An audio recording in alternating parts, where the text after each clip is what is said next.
Queridos hermanos, abran sus Biblias, por favor, en el Evangelio de Juan, capítulo 9. Evangelio de Juan, capítulo 9, todos con su Biblia abierta, y vamos a orar para encomendar la enseñanza de la santa palabra de Dios en las manos del Espíritu Santo. Así que les acompaño a que me acompañen, les invito a que me acompañen en una oración. Amado Dios, muchas gracias porque hoy nos has permitido levantarnos de nuestra cama, dirigirnos a este lugar. Nos has dado la vida, el permiso, la licencia, nos has dado las fuerzas, ya has dispuesto nosotros el ánimo y el querer para venir a este lugar. Gracias por cada familia aquí representada, por cada joven, por cada jovencita, por cada pareja. Nos encomendamos en tus manos, Señor. Te rogamos que dispongas nuestra mente. Tú nos creaste para ti y nuestra alma solamente encuentra reposo hasta que descansa en ti. Así que te pedimos, Señor, que dispongas nuestro pensamiento, nuestros oídos, nuestro entendimiento para poder entender la palabra que tú tienes para nosotros en este día.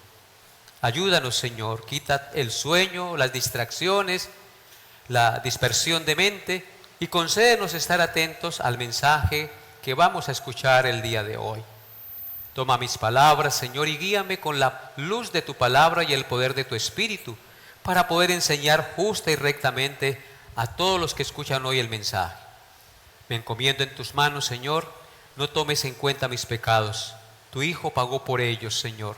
Ayúdame y guíame, Señor, y permite que la enseñanza sea de gran provecho a la vida de mis hermanos y de todos los que están en este lugar y de los que aún nos ven por la internet. En el nombre de Jesús, amén.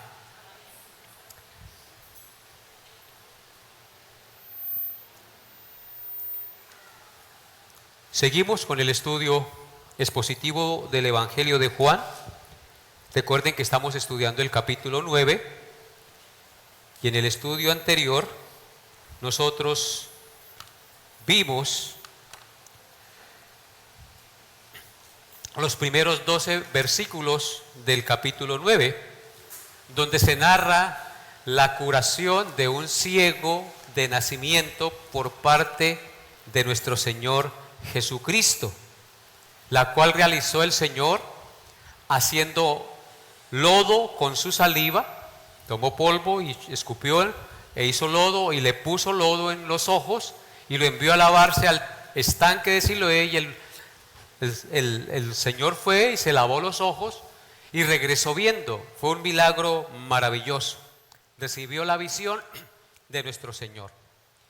Este maravilloso milagro que debía producir gozo y adoración al Señor se convirtió en motivo de controversia religiosa. Los fariseos, en lugar de regocijarse por ver el poder de Dios, por ver la obra de Dios sanando a un ciego de nacimiento, se escandalizaron porque ese milagro había sido hecho en un día de reposo. El día de hoy consideraremos los versículos 13 al 23 del capítulo 9 de Juan, que corresponden a una parte de la narración de la controversia, no a toda, a una parte de la narración de la controversia que se formó por parte de los fariseos debido a la sanación del ciego de nacimiento por el Señor Jesús en el día de reposo. Imagine a un hombre que todavía está en una esquina, está ciego durante toda su vida. De pronto es sanado milagrosamente por alguien y por primera vez ese ciego ve la luz del día y ve el rostro de sus padres, ve el rostro de sus familiares, ve el rostro de sus amigos que siempre los tuvo alrededor pero no los podía ver. ve el rostro de sus vecinos. Pero en lugar de recibir felicitaciones de la gente y dar gracias a Dios por el milagro, lo cuestionaron y lo llaman a un juicio religioso. Eso es exactamente lo que pasa aquí en esta narración. Es un testimonio bíblico que nos enseña que la religión sin vida espiritual puede ser el peor enemigo de la verdad, porque no puede ver la gloria y el poder de Cristo, porque se centra solo en sus argumentos humanos. Y eso les enceguece para no poder ver la gloria de Dios. Así que les invito a leer Juan capítulo 9, versículos 13 al 23, por favor. Juan 9, 13 al 23. ¿Ya están ubicados? Ok. Dice Juan 9, 13 al 23. Tomo la Biblia y leo.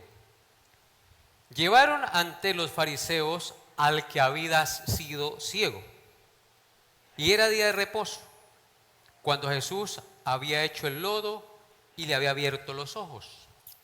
Volvieron pues a preguntarle también los fariseos cómo había recibido la vista.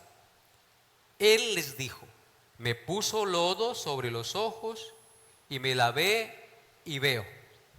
Entonces algunos de los fariseos decían: ese hombre no procede de Dios, porque no guarda el día de reposo. Otros decían: ¿cómo puede un hombre pecador hacer estas señales? Y había disensión entre ellos. Entonces volvieron a decirle al ciego: ¿qué dices tú del que te abrió los ojos? Y él les dijo que es profeta. Pero los judíos no creían que él había sido ciego y que había recibido la vista, hasta que llamaron a los padres del que había recibido la vista y les preguntaron diciendo: ¿es este vuestro hijo, el que vosotros decís que nació ciego? ¿Cómo pues ve ahora? Sus padres respondieron y les dijeron: sabemos que este es nuestro hijo y que nació ciego, pero cómo ve ahora no lo sabemos. O quién le haya abierto los ojos, nosotros tampoco lo sabemos. ¿Edad tiene? Preguntadle a él. Él hablará por sí mismo. Esto dijeron sus padres porque tenían miedo de los judíos, por cuanto los judíos ya habían acordado que si alguno confesase que Jesús era el Mesías, fuera expulsado de la sinagoga. Por eso dijeron sus padres: edad tiene, pregúntale a él. Amén. Este es el pasaje en el cual vamos a reflexionar esta mañana, querida iglesia, y la predicación lleva por título: la ceguera de los que dicen ver. La ceguera de los que dicen ver. Jesús, en su misericordia, ha sanado a un ciego de nacimiento, según los versículos 1 al 12. Ante el alboroto, el hombre testifica que un hombre llamado Jesús fue el que lo sanó, pero los líderes religiosos no aceptan el milagro y lo cuestionan porque fue realizado en día de reposo. Ahora, ese hombre es llevado ante los fariseos, ante la autoridad religiosa, para ser investigado acerca del suceso. Esta narración, en la cual meditaremos hoy, la desarrollaremos en 4 secciones. La primera sección, la investigación religiosa, versículos 13 al 16. La segunda narración, el testimonio del hombre transformado, versículo 17. La tercera narración, la incredulidad endurecida. La incredulidad endurecida, versículos 18 al 20. Y en cuarto lugar, o la cuarta sección, el temor de los padres, versículos 21 al 23. Veamos la primera sección, la investigación religiosa. Juan 9, 13 al 16. Vemos en el versículo 13 que le llevaron ante los fariseos al que había sido ciego. Ese hombre sanado, toda su vida ha estado ciego pidiendo limosna, y es llevado ante los fariseos al que había sido ciego en el versículo 13, como leemos. ¿Qué dice? Llevaron ante los fariseos al que había sido ciego. Los fariseos aquí mencionados, ante quien llevaron al que había sido ciego, eran los dirigentes o autoridades religiosas más importantes de Jerusalén. ¿Y con qué propósito llevaron al que había sido ciego? Con el propósito de interrogarlo o de hacerle una investigación religiosa para ver si era verdad o falsa la sanidad de aquel ciego. ¿Y qué buscaba esta investigación religiosa? Los fariseos, en su religiosidad, realmente no buscaban glorificar a Dios, sino que estaban defendiendo sus intereses personales y buscaban encontrar una falta en el Señor para tomarlo preso, llevarlo y matarlo y quitar así su competencia, porque Cristo era competencia para ellos, era piedra de tropiezos para ellos. La gente se iba tras Cristo y ellos estaban, por así decirlo, perdiendo la clientela. El problema, según ellos, realmente no era el milagro, sino el día en que el Señor lo realizó, es decir, el día de reposo.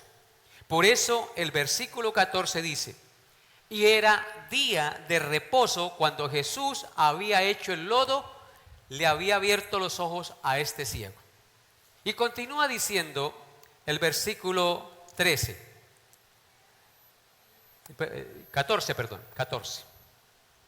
Es versículo 14. Y era día de reposo cuando Jesús había hecho el lodo y había abierto los ojos. Versículo 15. Volvieron pues a preguntarle también los fariseos cómo había recibido la vista. Él les dijo: me puso lodo sobre los ojos, me lavé y veo. Este versículo 16, en el cual hemos meditado y leído en estos momentos, nos muestra otra vez cómo los dirigentes religiosos le vuelven a preguntar al que había sido ciego cómo había recibido la vista, a lo cual les contesta prácticamente con las mismas palabras que les había contestado a quienes lo interrogaron en el versículo 11. Les dice: me puso lodo sobre los ojos, me lavé y ahora veo. La respuesta del hombre es directa, clara, sin adornos ni argumentos. Simplemente describe lo que Jesús hizo y el resultado en su vida. No le agregó ni le quitó.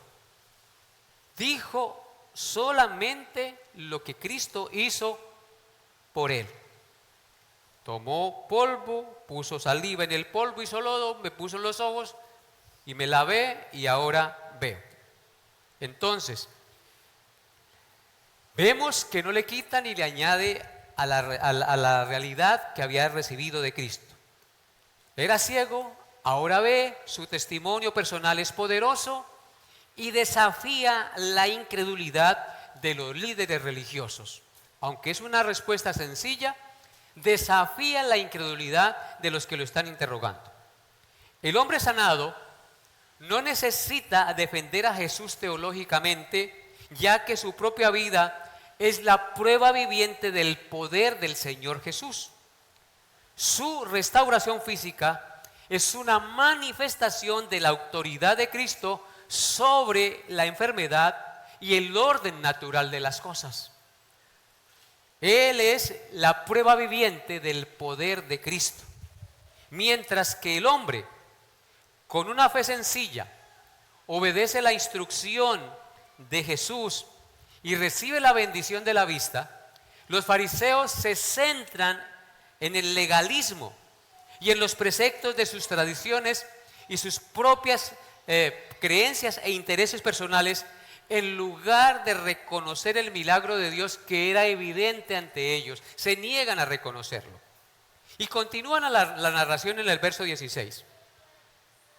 Dice: entonces algunos de los fariseos decían: este hombre no procede de Dios porque no guarda el día de reposo.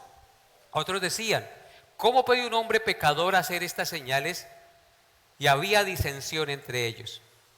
Después de que el hombre sanado describe cómo recupera la vista, en Juan 9:15, en el verso 16 vemos cómo la controversia se intensifica. El versículo 16 presenta un contraste entre dos grupos de fariseos: los que acusan a Jesús y los que reconocen la naturaleza milagrosa del hecho. Noten ustedes nuevamente: entonces algunos de los fariseos decían: ese hombre no procede de Dios porque no guarda el día de reposo. Ese es un grupo de los que niegan el poder del Señor, de los fariseos. Pero otros decían: ¿cómo puede un hombre pecador hacer estas señales? Y había disensión entre ellos. Estos aceptan la naturaleza milagrosa del hecho y reconocen que algo especial hay en ese hombre. En cuanto a los primeros, a los que acusan a Jesús, decían: este hombre no viene de Dios porque no guarda el día de reposo. Se centraron en eso. Para ellos, la observación estricta y el legalismo de la ley y las tradiciones era la máxima prioridad, no el hecho, no lo que veían. Y en cuanto al segundo grupo, es decir, los que reconocen la naturaleza milagrosa de la sanación, dicen: ¿cómo puede un hombre pecador hacer tales señales? Se cuestionan y cuestionan al otro grupo. Este grupo reconoce la naturaleza milagrosa de la sanación. Sabían que algo especial había en este hombre, a pesar de sus creencias. Reconocen que él no puede ser un hombre pecador, porque un hombre pecador no puede realizar esa clase de milagros tan asombrosos. Que un hombre ciego de nacimiento de un momento a otro reciba la vista. Su lógica y la evidencia del milagro lo llevan a contradecir la acusación de sus compañeros formando una división de opiniones entre ellos mismos. Esto me recuerda las palabras de Nicodemo, que era uno de los fariseos y que fue a Jesús de noche. ¿Recuerdan lo que dijo Nicodemo en Juan capítulo 3 versículos 1 al 2? Sin perder ahí, Juan, vaya y miren conmigo. Nicodemo era uno de ese grupo que reconocía, a pesar de ser fariseo. Mire lo que dice Juan 3, 1 al 2. Dice: había un hombre de los fariseos que se llamaba Nicodemo, un principal entre los judíos, no era cualquier cosa.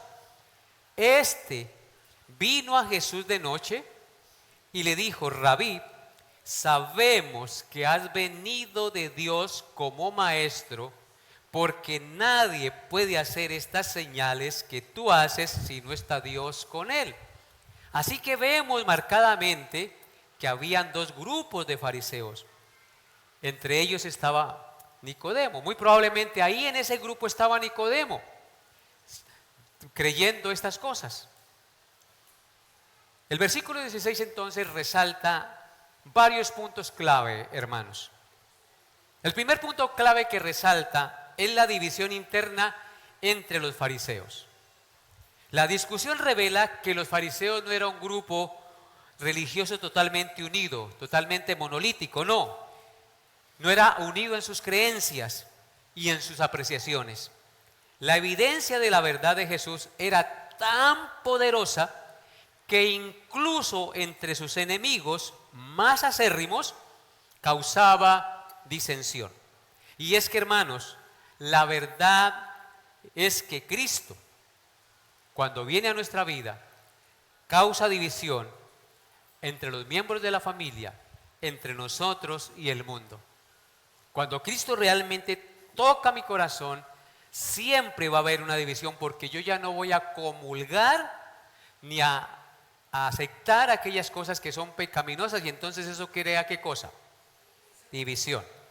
En Mateo 10, versículos 35 al 36 dice, Mateo 10, 35 al 36, porque he venido, dice Cristo, para poner en disensión al hombre contra su padre, a la hija contra su madre, y a la nuera contra su suegra, y los enemigos del hombre serán los de su casa. Tremendas estas palabras, ¿no? Porque aún entre la misma familia, por la fe en Cristo, se forman divisiones y disensiones.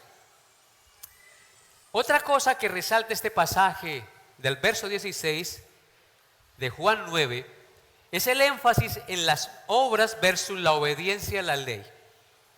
El debate que aquí se está suscitando pone en evidencia el conflicto entre el enfoque que Jesús hace en la misericordia y el enfoque de los fariseos en el legalismo extremo. Mientras unos juzgaban a Jesús por violar la regla del día de reposo, que en realidad era mal entendida, otros enfrentaban la realidad innegable de una obra del poder y la misericordia de Dios en favor de un hombre que lo necesitaba.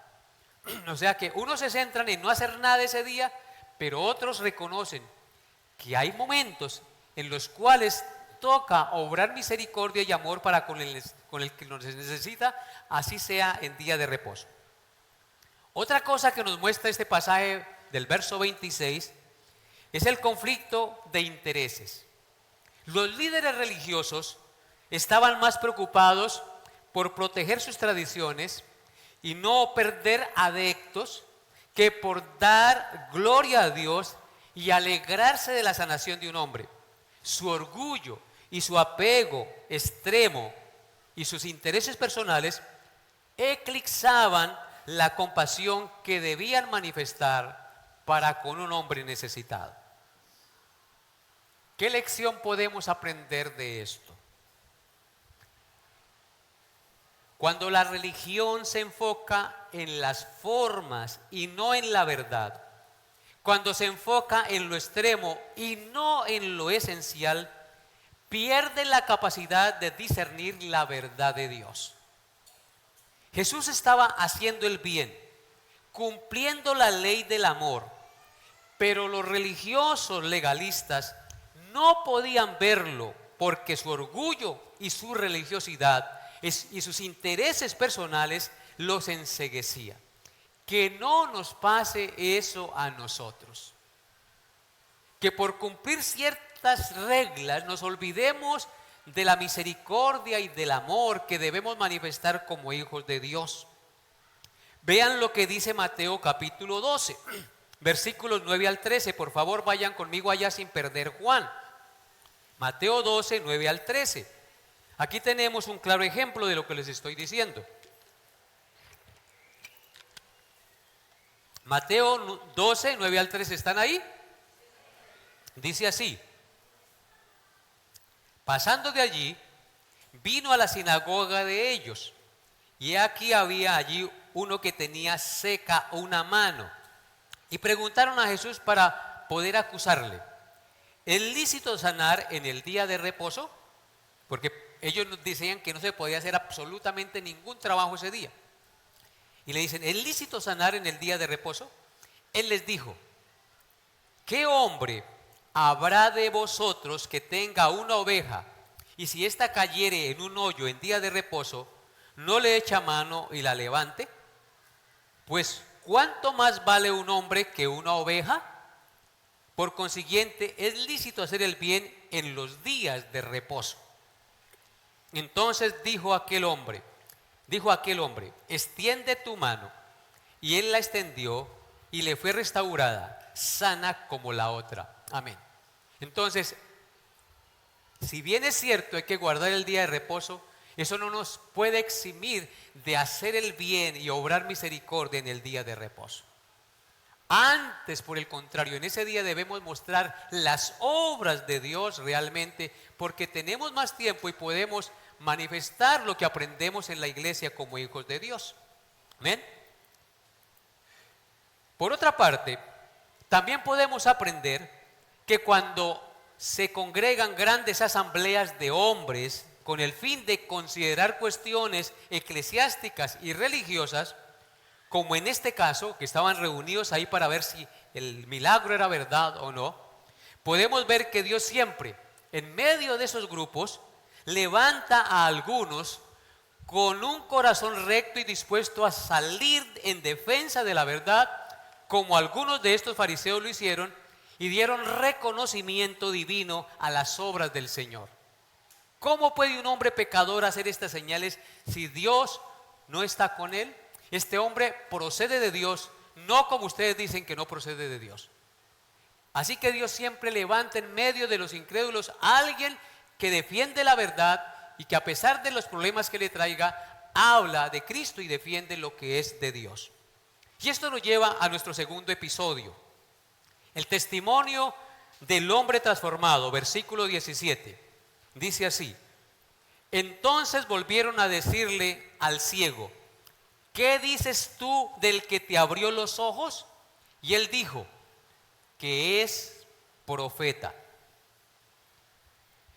Este verso 17 nos enseña que a raíz de la división interna entre los propios fariseos, en la cual algunos lo veían como un pecador por sanar el enfermo el día de reposo, y otros reconocían su señal milagrosa como alguien que venía de parte de Dios, deciden interrogar de nuevo al hombre sanado y preguntarle, ¿qué dices tú del que te abrió los ojos? Esta vez no le preguntan cómo le abrió los ojos, sino quién creía que era el que le abrió los ojos. ¿Quién dices tú que es el que te abrió los ojos? A lo cual el hombre sanado respondió que es profeta. Este verso 17 nos enseña dos cosas muy importantes. En primer lugar, nos enseña que la insistencia de los fariseos al preguntar de nuevo al hombre demuestra su incredulidad y su intento de encontrar una falla o una contradicción en el relato, buscando la manera de condenar a Jesús por haber trabajado en el día de reposo. Y en segundo lugar, este pasaje nos enseña que la respuesta del hombre sanado nos muestra su crecimiento en el entendimiento de quién era Jesús. En su primer encuentro o en la primera interrogación con los vecinos, se había referido a él, al que lo sanó, como un hombre llamado Jesús. Si ustedes van al versículo 11, así dice: un hombre llamado Jesús me abrió los ojos. Ahora, tras ser interrogado por los líderes religiosos y reflexionar sobre lo ocurrido, su comprensión de Jesús ha evolucionado, ha crecido. Lo identifica ahora como un profeta. Y este es un paso muy significativo en su entendimiento, ya que un profeta era un mensajero de Dios, una persona con autoridad divina, lo cual eleva su entendimiento de Jesús en aquel hombre. De hecho, Jesús es el profeta de profetas, como dice Deuteronomio 18:15. En Deuteronomio 18:15 dice: Dios le dijo a Moisés, profeta de en medio de ti, de tus hermanos, como yo te levantará Jehová tu Dios, a él oiréis. Así que este hombre no estaba lejos de entender plenamente quién era Jesús, como lo veremos en la próxima enseñanza del domingo que viene. A pesar de que había sido ciego, su visión y su comprensión espiritual de Jesús iba en aumento, mientras que la mente de los líderes religiosos, que se creían los que veían, está bloqueada. Sus ojos están nublados, son ciegos, sus prejuicios religiosos no los dejan ver, la envidia y sus tradiciones les han enceguecido. Por eso el título de nuestra enseñanza el día de hoy. La ceguera de los que dicen ver. Ellos eran los defensores de la verdad, los que proclamaban la luz de la palabra de Dios, pero tenían la luz verdadera frente a sus ojos y no la podían ver, estaban ciegos. El testimonio honesto de este hombre es una confrontación directa a la incredulidad y a la falta de discernimiento espiritual de los fariseos.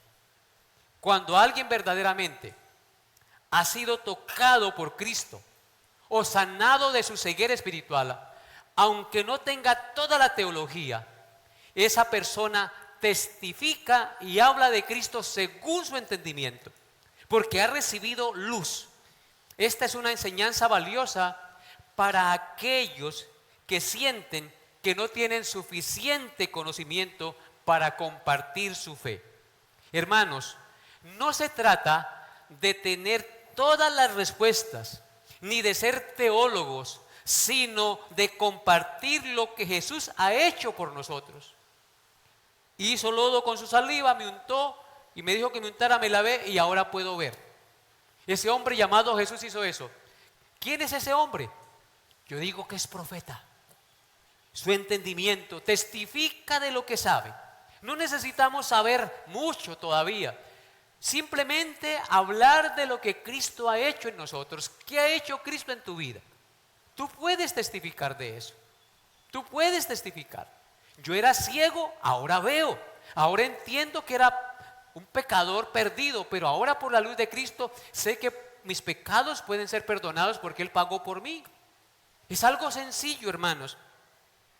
En Marcos capítulo 5, verso 19, encontramos la siguiente declaración. Marcos 5, 19. Dice: mas Jesús no se lo permitió, sino que le dijo: vete a tu casa, a los tuyos, y cuéntales cuán grandes cosas el Señor ha hecho contigo y cómo ha tenido misericordia de ti. Esto es el relato de lo que Dios hizo con el endemoniado gadareno. Una vez fue liberado de los demonios y una vez fue librado de las cadenas del pecado y de la opresión, él quería irse con Jesús, pero el Señor no se lo permitió. ¿Y qué le dijo? Vete a tu casa y cuenta a los tuyos y a los demás cuán grandes cosas ha hecho el Señor por ti. Si realmente Cristo ha hecho algo por ti, tú debes contarlo, ¿o no es así? A eso nos manda el Señor. Y esto nos lleva a nuestro tercer episodio: la incredulidad endurecida. La incredulidad endurecida, versículos 18 y 19. Lean conmigo. Pero los judíos no creían que el que había sido ciego, que él había sido ciego y que había recibido la vista, hasta que llamaron a los padres del que había recibido la vista y les preguntaron diciendo: ¿es este vuestro hijo, el que vosotros decís que nació ciego? ¿Cómo pues ve ahora? Vemos que estos fariseos no creían que el hombre había sido ciego. Y ahora interrogan a sus padres para ver si es verdad, no solamente que era ciego, sino si a ver si es verdad que era su hijo y que había nacido ciego. Porque creían que el hombre sanado estaba diciendo mentiras, que era un complot. En su orgullo, prefieren negar la evidencia que tienen ante sus ojos antes que aceptar que Cristo lo ha sanado. Y quieren comprobar que este hombre realmente ha nacido ciego o comprobar que les está diciendo mentiras. Hermanos, este es el corazón del legalismo. Cuando la verdad no encaja en su sistema religioso, tratan por todos los medios de rechazar y de buscar evidencias para negarla. El legalismo nos enceguece. El legalismo enceguece al hombre ante la verdad evidente. Mire, el legalismo, por decir algo, de los ateos. Los cielos cuentan la gloria de Dios. El firmamento anuncia la obra de sus manos. La creación misma testifica que esto no puede ser producto de una explosión o del azar. La creación misma testifica de que detrás de todas estas cosas hay una mano maestra, hay un diseñador, hay un creador, y ese es Dios. Pero aún con toda esa evidencia, ¿qué dicen? Que no hay Dios. Dice el necio en su corazón, no hay Dios. Y sacan argumentos supuestamente muy científicos para negar la existencia de Dios. Hermanos, aquí hay una lección muy importante. El orgullo religioso que manifiestan estos hombres puede ser más ciego que la ceguera física. Por eso el título, la ceguera de los que dicen ver. Puede ser más ciega que la ceguera física. El orgullo religioso nos enceguece. Es posible estar lleno del conocimiento religioso como estos fariseos y seguir ciegos ante la verdad de Cristo. Bien dice el conocido y popular dicho, no hay peor ciego que el que no quiere ver, ¿sí o no? No hay peor ciego que el que no quiere ver. Y esto nos lleva a nuestro cuarto y último episodio, el temor de los padres, versículos 20 al 23. Versículos 20 al 23. Dice la palabra de Dios. Sus padres, a los cuales les había preguntado este grupo de fariseos, respondieron y les dijeron, sabemos que este es nuestro hijo y que nació ciego. Pero ¿cómo ve ahora? No lo sabemos. ¿O quién le haya abierto los ojos? Nosotros tampoco lo sabemos. Edad tiene. Preguntadle a él. Él hablará por sí mismo. Esto dijeron sus padres porque tenían miedo de los judíos, por cuanto los judíos ya habían acordado que si alguno confesase que Jesús era el Mesías, fuera expulsado de la sinagoga. Por eso dijeron sus padres, ¿edad tiene? Pregúntale a él. Nosotros sabemos, dice este texto, a la pregunta de los fariseos, los padres responden, nosotros sabemos que este es nuestro hijo, porque ellos aún estaban dudando si en realidad era hijo de ellos. Y que nació ciego también lo sabemos, dicen ellos.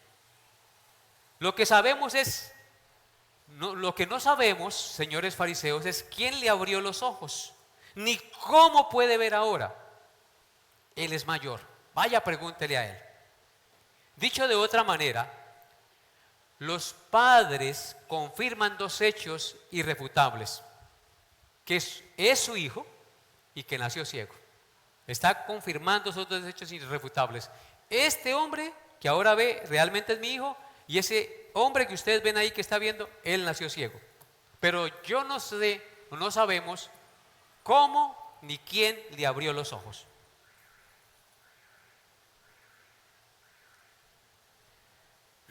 Y por eso entonces le dicen a los fariseos, ¿edad tiene? Vaya, pregúntele a él.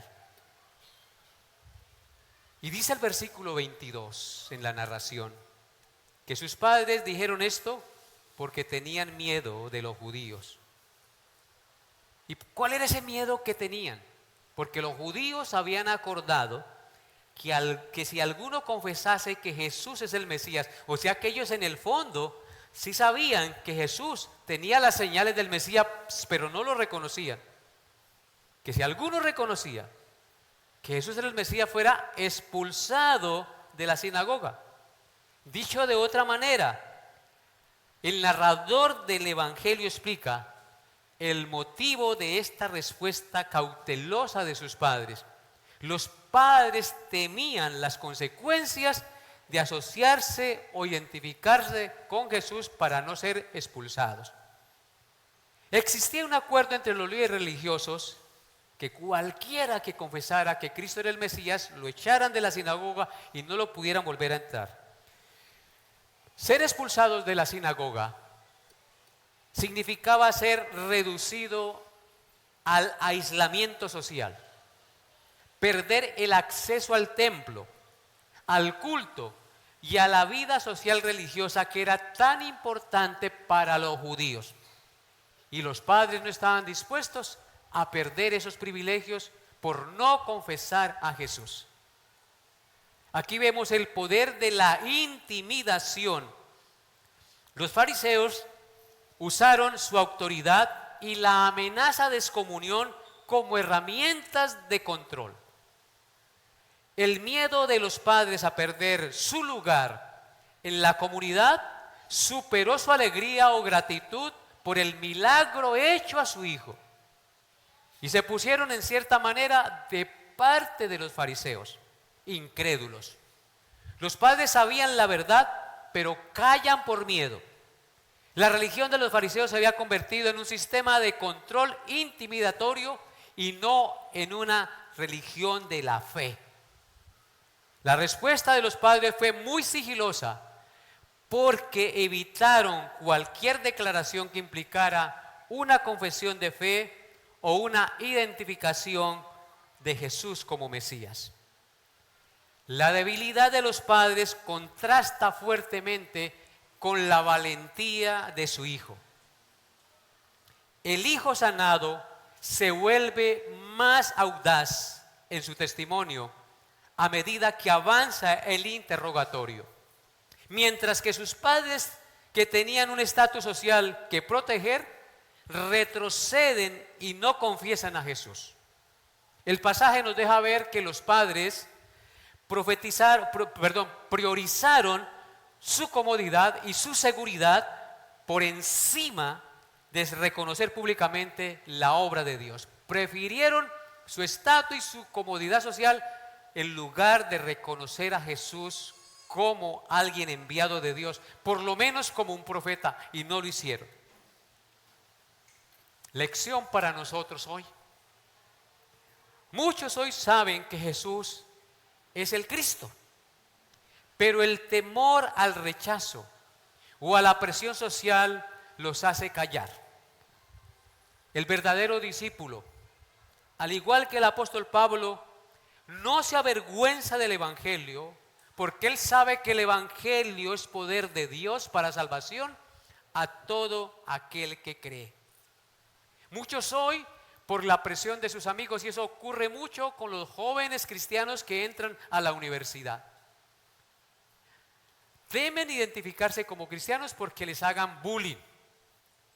Temen decirle no a ir a jugar billar o a ir a tomar trago o a hacer cosas incorrectas.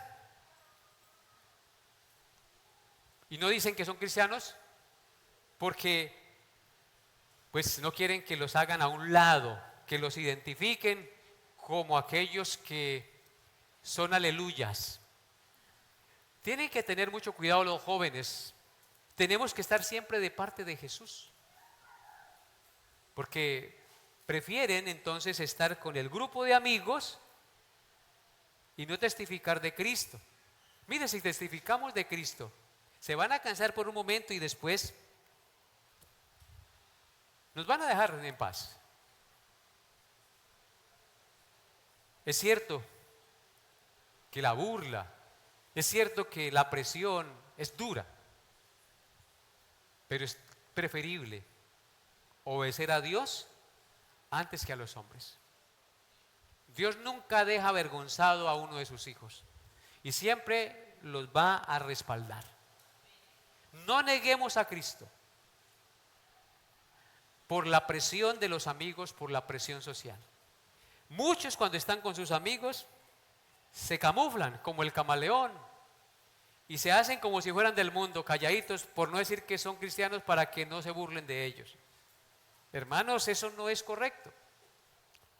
Yo, en mis primeros inicios, cuando conocí al Señor Jesús, recuerdo muy bien y nunca se me ha olvidado de mi mente, y eso me pasó. Yo vivía en Bogotá y fui invitado a la ciudad de Ibagué a pasear en un puente. Me llevé mi maleta y yo tenía el conocimiento de Cristo. Me habían regalado una Biblia y yo estaba muy interesado en leer la palabra de Dios. Y eché la maleta y puse mi Biblia encima y me llevé la Biblia para leerla por allá en el paseo cuando tuviera tiempo. Llegamos a la ciudad de Ibagué y cuando llegamos allá el calorcito y todo, entonces me invitaron a una cerveza, yo no pude decir no y me tomé mi cerveza y después otra y me pegué mi entonada. Nunca dije que era cristiano. Al otro día, cuando abrí la maleta para ir a bañarme y alistarme, lo primero que encontré fue la Biblia. Y la abrí. Y diosidencialmente me salió Mateo 10. Vayan conmigo allá. Mateo 10, 32 al 33. No les estoy mintiendo, esto fue verdad. Mateo 10, 32 al 33. Yo todavía no era casado. O sea que hace poquito.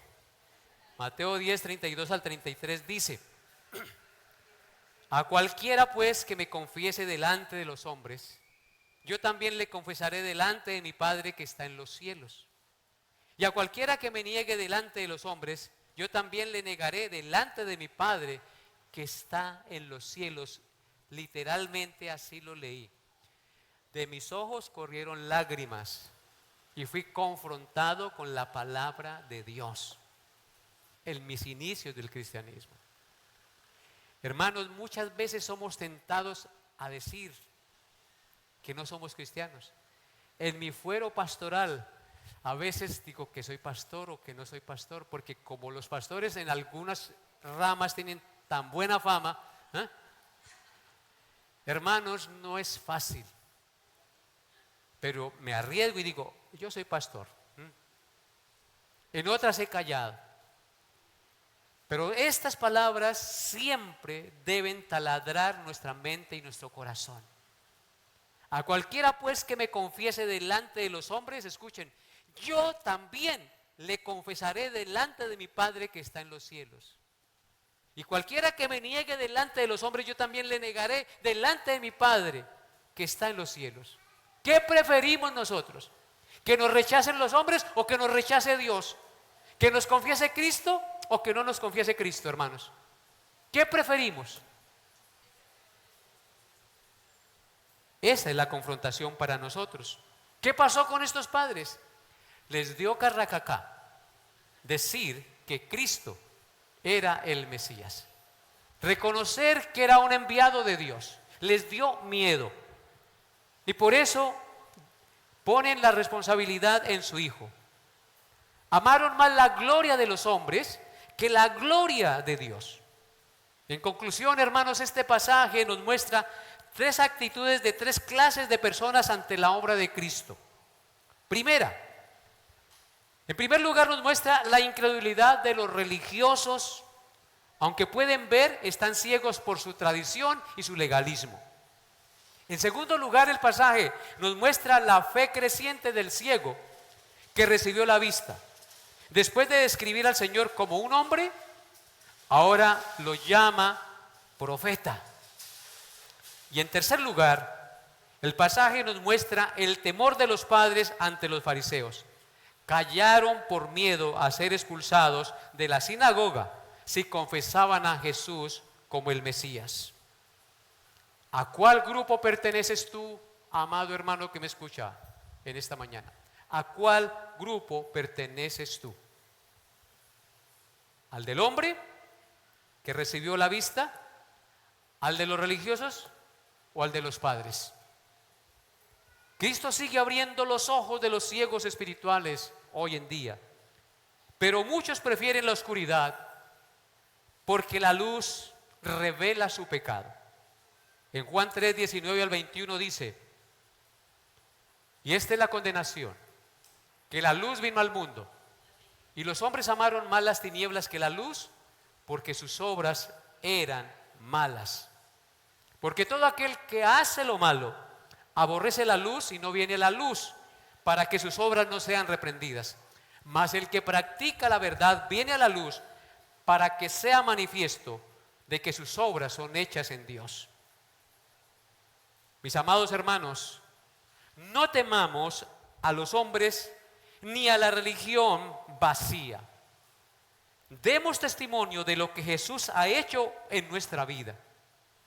Tenemos que entender que la verdadera fe siempre se manifiesta con valor, aunque enfrente oposición y enfrente rechazo. Debemos testificar de Cristo a pesar del costo, hermanos. El pasaje que hemos estudiado hoy nos desafía a examinar qué valoramos más, la aprobación social o la lealtad a Cristo. ¿Qué valoramos más realmente nosotros en nuestra vida cotidiana? Aquí en este lugar es muy fácil ser cristianos y abrazarnos y decir gloria a Dios, pero afuera es donde podemos saber si realmente Cristo es nuestra fortaleza, es nuestra confianza y nuestra seguridad. Debemos tener responsabilidad personal de nuestro testimonio acerca de Cristo. Vemos en el pasaje cómo los padres delegaron la responsabilidad en su hijo. Pregúntele a él. Esto nos recuerda que cada creyente debe asumir la responsabilidad de su propio testimonio. No debe ser cobarde y esconderse detrás de otros para evadir la pregunta acerca de su fe. No permitamos, hermanos queridos, que el temor al hombre silencie nuestros labios para testificar de Jesús nuestro Salvador. Este pasaje que hemos estudiado hoy es una advertencia de cómo la intimidación en algunos círculos puede impedir que los creyentes compartan lo que Jesús ha hecho en sus vidas. Por eso en Proverbios 29:25 dice: el temor del hombre pondrá lazo, mas el que confía en Jehová será exaltado. Proverbios 29:25. Al confiar en el Señor, uno puede superar la trampa del miedo y vivir con seguridad y con paz. Quienes ponen su vida y sus temores en las manos de Dios son liberados de esa prisión espiritual y en última instancia serán bendecidos por Dios. Proverbios 29:25 dice, escúchenlo: el temor del hombre pondrá lazo, mas el que confía en Jehová será exaltado. Venid, benditos de mi Padre, heredad del reino preparado para vosotros desde la fundación del mundo. Que escuchemos esas palabras, que no nos dé miedo testificar de nuestro Señor Salvador, que estuvo dispuesto a ofrendar su vida por nosotros. Amén. Colóquense de pie y vamos a orar, hermanos. Amado Señor, hoy con gratitud reconocemos públicamente que tú eres nuestro Dios y nuestro Salvador. Reconocemos que tú moriste en la cruz para pagar la deuda de nuestras iniquidades y que no hay otro nombre bajo el cielo dado a los hombres en que podamos ser salvos. Solo en ti, Señor Jesús. Nosotros conocemos mucho de la palabra de Dios, pero ayúdanos a testificar de esa palabra y de ese Señor y Salvador que conocemos por tu palabra, Señor. Porque a veces por pereza, por miedo, por negligencia, no lo hacemos. Ayúdanos, por favor, Señor. Te pido en el nombre de tu Hijo Jesús y en el poder de tu Espíritu Santo, que pongas tus palabras en nosotros y que nos dé la gracia y la sabiduría de poder contestar y de hablar de Cristo como conviene. Amado Dios, gracias por salvarnos. Gracias por haber permitido que la ceguera espiritual con la que nacimos se hubiese quitado por el conocimiento y el poder de Jesucristo en nuestra vida. Gracias porque hoy podemos ver el reino de Dios. Gracias porque hoy podemos ver la obra tuya en la cruz y entender lo que tú hiciste por nosotros. Gracias, Padre Santo, por entender que tú tienes un pueblo y este pueblo se llama tu iglesia y que tú eres la cabeza y que nosotros somos tus miembros y que tú alimentas este cuerpo y que lo fortificas y que lo lavas y lo santificas. Padre, gracias por lo que estás haciendo en nosotros. Ayúdanos a perseverar y a vivir conforme a tu voluntad cada día, a ser testigos tuyos por donde quiera vamos, porque tu palabra dice: pero recibiréis poder cuando haya venido sobre vosotros el Espíritu Santo, y me seréis testigos en Jerusalén, en toda Judea, en Samaria y hasta lo último de la tierra. Ayúdanos a testificar de Cristo con nuestras palabras y nuestras acciones. Te lo pedimos en el nombre santo de nuestro Señor y Salvador Jesucristo. Amén y amén. Que la paz de Dios, que sobrepasa todo entendimiento, guarde sus corazones y sus pensamientos en Cristo Jesús. Dios lo lleve en su paz. El culto ha terminado y los hermanos que están en el curso de membresía